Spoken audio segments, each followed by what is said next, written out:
Musnad Ahmad के अंदर प्यारे पैगंबर सल्लल्लाहु अलैहि वसल्लम ने फरमाया इय्याका वल मासिया, गुनाह करने से बचा करो। प्यारे पैगंबर सल्लल्लाहु अलैहि वसल्लम ने फरमाया गुनाह करने से बचा करो, नाफरमानी से बचा करो।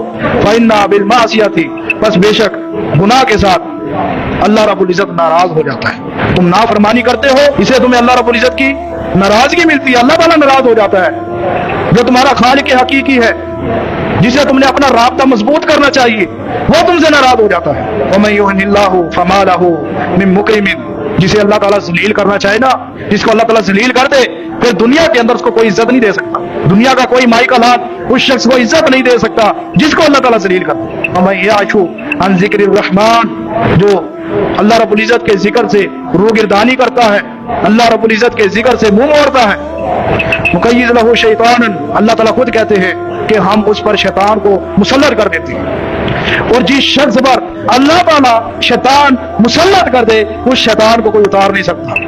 बेशक दुनिया का सबसे बड़ा वलीउल्लाह तुम्हारे पास आ जाए और कह दे मैं दम करता हूँ, जितने मर्जी दम करवा लो, जितना मर्जी बड़ा डॉक्टर आ जाए, वो इलाज करने के लिए आ जाए, नहीं इलाज कर सकता। जिस पर अल्लाह रब्बुल इज्जत कोई सर्कस जिन्नात या शयातीन अल्लाह ताला जिस शख्स पर मुसल्लत कर दे, उस पर से कोई नहीं उठा सकता। और ये किस वजह से मुसल्लत होते हैं? गुनाहों की वजह से।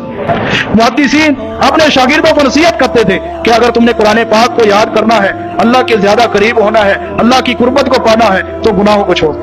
अल्लाह ताला कहते हैं मुकय्यिज लहु शैतान, तो हम उस पर शैतान को मुसल्लत करते हैं, फहुव लहु करीन, बस वही उसी का दोस्त होता है। जो अल्लाह से दोस्ती नहीं लगाता, गुनाह करता है, अल्लाह की नाफरमानी करता है, तो अल्लाह ताला उस पर शैतान मुसल्लत कर देता है और शैतान ही उसी का दोस्त होता है। फिर शैतान जैसे चाहे उस बंदे से काम करवाता चला जाता है।